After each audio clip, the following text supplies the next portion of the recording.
के सबसे बड़े आंदोलन जिसमें माननीय सर्वोच्च न्यायालय ने SC/ST एक्ट को लेकर के 20 मार्च 2018 को हमारे SC/ST एक्ट को डाइल्यूट करने का एक आदेश पारित किया था।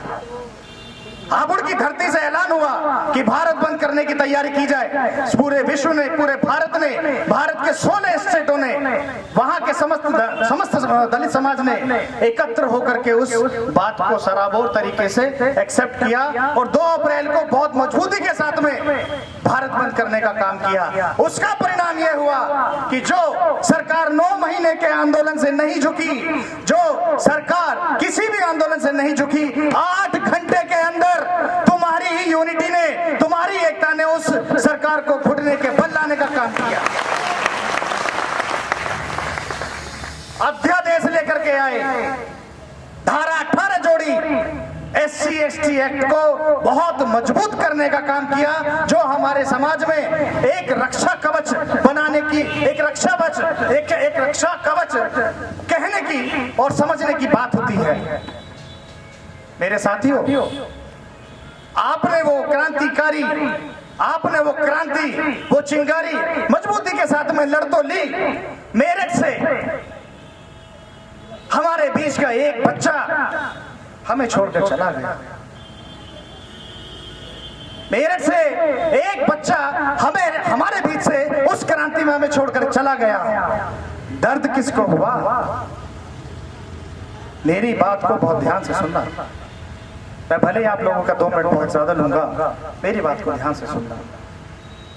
हमारे बीच का एक बच्चा चला गया, उसको हम शहीद के दर्जे की मांग करते हैं।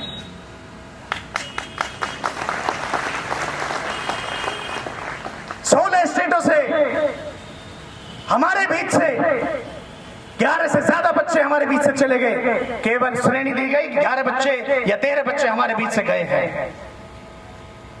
दलित समाज उनको शहीद का दर्जा मांगने का काम कर रहा है, लेकिन अभी तक उनको शहीद का दर्जा दिया नहीं गया साथी। जो हमें छोड़ के चले गए, उनकी मूर्ति प्राण प्रतिष्ठा कर तो दी, लेकिन उन लोगों के लिए आवाज उठाने के लिए, उनके परिवारों के लिए आवाज उठाने के लिए किसी भी राजनीतिक मंच की तरफ से, किसी भी सामाजिक कार्यकर्ता की तरफ से कोई आवाज नहीं उठी। उत्तर प्रदेश में ही 20,000 से ज्यादा बच्चे 2 अप्रैल भारत बंद में, लोकतांत्रिक आंदोलन में, उन लोगों पर फर्जी मुकदमे दायर कर दिए गए।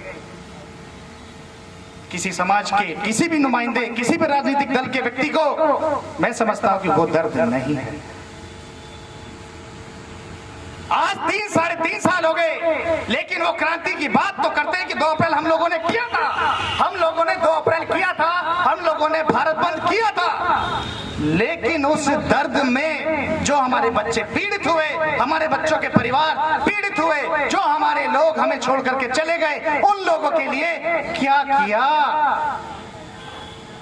जाटव महासभा की तरफ से उस तमाम सामाजिक कार्यकर्ता, उस तमाम राजनीतिक संगठन, उन तमाम सभी लोगों को ये सवाल इस मंच के माध्यम से मैं कर रहा हूं कि जाटव समाज के जो बच्चे गए, पीड़ित हुए, मुकदमे हुए, शोषित हुए, शोषण हुआ, उन लोगों के लिए तुमने कौन सी आवाज उठाई?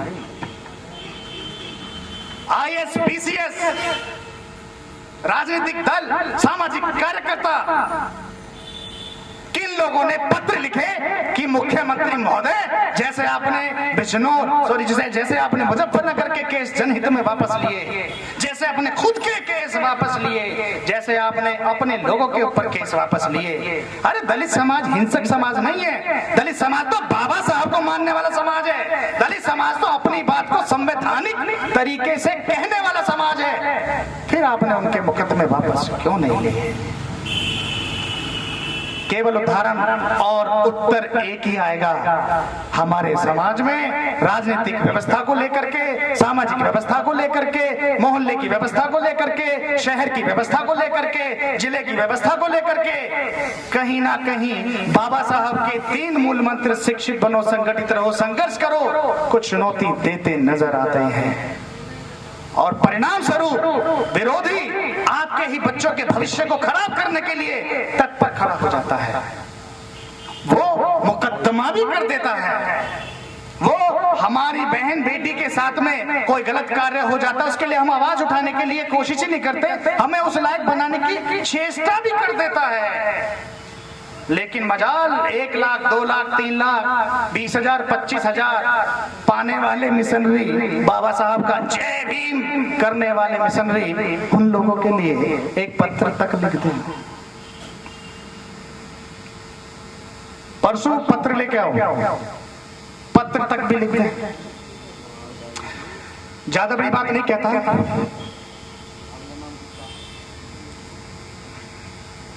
3.5 साल से इन मुकदमों की वापसी के लिए, जाटव समाज को पीड़ा से मुक्त कराने के लिए, इन लोगों के यहाँ दर दर की ठोकर खाने के लिए हम तैयार हैं और हम कार्रवाई कर रहे हैं।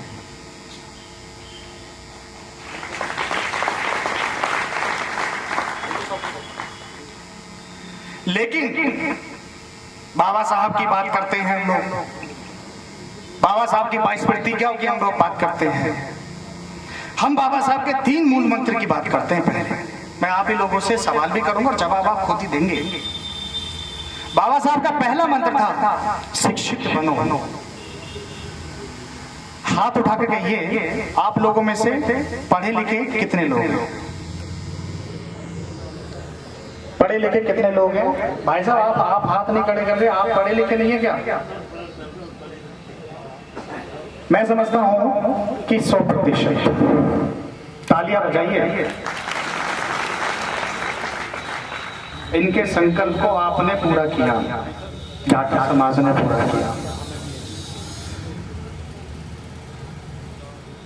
अब दूसरा सवाल, कितने लोग संगठित हैं? हाथ खड़े करेंगे, अंतर मन से झांकिएगा सर। आप पड़ोसी से गुस्सा भी तो नहीं होगी, ये भी समझ लेना। तो हम लोग अभी आधी लड़ाई जीत गए हैं। संगठित में आधे हाथ उठा रहे हैं, इसका मतलब आधी लड़ाई जीत गए।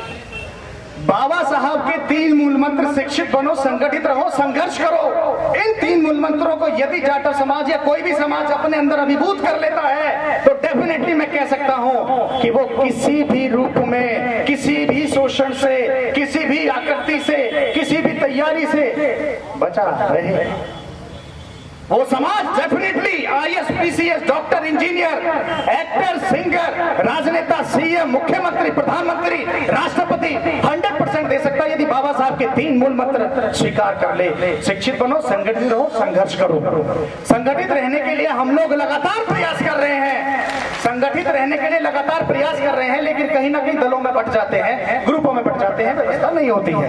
लेकिन इस धारा से मैं आप लोगों से बता देना चाहता हूं, यदि जाटव समाज ना होता, यदि जाटव समाज ना होता, 2 अप्रैल भारत बंद लोकतांत्रिक आंदोलन, जो विश्व का सबसे बड़ा आंदोलन है, जो 17 स्टेटों में हुआ, जो भारत का सबसे बड़ा और सफल आंदोलन है, जिससे 8 घंटे में तुमने सरकार को झुकाने का काम कर दिया, वो 90% जाटव समाज की एकता ने किया था। अगर हमारा दूसरा समाज हमारे साथ में सफाई व्यवस्था 2 दिन ठप कर देता तो मुकदमे नहीं होते बच्चों पर। अब मैं आप लोगों से इस मंच के माध्यम से प्रार्थना करता हूं, हमने जो आप लोगों के पास में एक रिमाइंडर लेटर भेजा है, आप लोगों को शायद मिल गया होगा।